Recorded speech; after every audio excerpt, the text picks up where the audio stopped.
లేని కార్యాలు చేస్తున్నామండి. వ్యభిచారము, జారత్వము నేను చేయనండి, చూస్తానండి, అది కూడా పాపమే. భక్తులు అని పిలువబడిన వారు వ్యభిచారపు దృశ్యాలు లేదా వ్యభిచారపు కార్యాలు, జారత్వపు కార్యాలు, దృశ్యాలు అవి చేయడానికి కేవలం మాట్లాడతాను, మాటలు ఇవన్నీ చేస్తున్నట్లయితే దేవుడు అంటాడు తీర్పు ఇంటి నుండి ప్రారంభించబడుతుంది.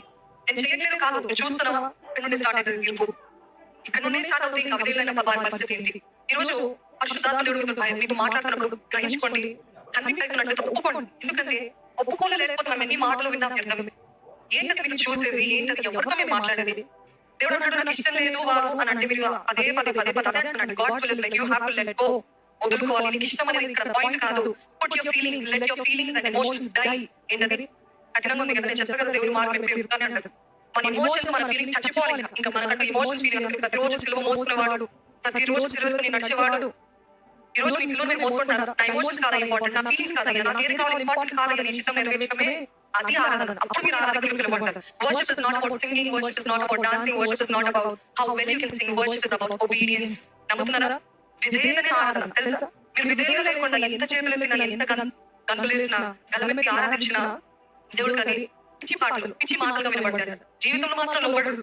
జీవితంలో మాత్రం నా నిమిత్తమై తగ్గించుకోరు, వదులుకోరు. కానీ ఇప్పుడు వచ్చి నాకు నువ్వే ఇష్టమై నీకోసమే జీవిస్తాను అంటాడు. ఆ పిచ్చి మాటలు ఉండదండి. ఒక భర్త వచ్చి భార్య దగ్గర పిచ్చి కార్యాలను చేస్తారు. తన స్త్రీ దగ్గర వెళ్ళి తనకి ఇష్టమైన కార్యాలన్నీ చేసి వచ్చి నువ్వే నా జీవితం అంటే భార్య అసలు ఏమాత్రం అది అంగీకరించలేదు. అలాగే మన జీవితంలో మన ఇష్టానుసారంగా మనం బ్రతుకుతూ దేవా నువ్వే నాకు, నేను వీడిగా బ్రతకలేదే, నీవే నా జీవితం. ప్రతిరోజు Christian life is about day in day out sacrifice. నాకు ఇది ఇష్టము కానీ నేను చేయను, నాకు ఇది చూడాలనిపిస్తుంది అని చూడను, నాకు ఇది ఇలా మాట్లాడాలనిపిస్తుంది మాట్లాడను, నేను అదుపులో ఉంటాను.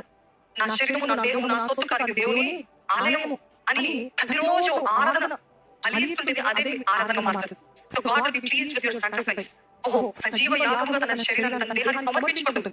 యేసు ప్రభు చేసిన ప్రతి ప్రార్థనకు దేవుడు ఎందుకు అలాగా జవాబునిచ్చాడు అని అంటే, ఎందుకు జవాబునిచ్చాడు అని అంటే ప్రకటన గ్రంథంలో ఉంటది. ఎందుకంటే యేసు ప్రభువు భయభక్తులు కలిగి జీవించాడు కాబట్టి పిలిస్తే పలికేవాడు దేవుడు. ఏంటది? పిలిస్తే పలికేవాడు. ఈ రోజు మన జీవితంలో జవాబు రావట్లేదు. మీరు దగ్గరగా జీవించినట్లయితే, భయభక్తులతోటి దేవుని రెవరెన్స్ కి జీవించినట్లయితే పిలిస్తే పలుకుతాడు దేవుడు. నా ఇష్టం కాదు, నా ఇష్టం తనకు దొరుకుతున్నాయి, నా ఇష్టం కాదు, నీ ఇష్టం జరిగించు అని బ్రతుకున్నప్పుడు మీరు ఏదైనా అధికారం దేవుడు మీకు ఇస్తాడు. చూడండి, నిజంగా all believers should walk in authority. అధికారంతో నడవాలి. ఏంటి అధికారము? యెహోవా నా దేవుడు యేసయ్య నా కొరకు మరణించాడు, నాకు అధికారం ఇచ్చాడు, ఆయన రక్తం బట్టి నాకు అధికారం ఇచ్చాడు, ఆయన యాగం బట్టి నాకు వారసత్వం వచ్చింది. ఇది నా అథారిటీ, ఇది నా అధికారం అని మీరు నడుస్తున్నట్లయితే, మీరు జీవిస్తున్నట్లయితే, ఈ దురాత్మలు మీరు ఎంత పోరాడినా అవి జయము పొందలేవు. అవి ఎంత పోరాడినా ఒకవేళ నీకు కొన్ని రోజులు బాధ ఉండొచ్చు, కొన్ని రోజులు కష్టం ఉండొచ్చు, కానీ గెలుపు ఎవరికి మనదే. ఎందుకంటే పరిశుద్ధాత్మ దేవుడు మనలో ఉన్నాడు, మనం అధికారంతో జీవిస్తాం కాబట్టి.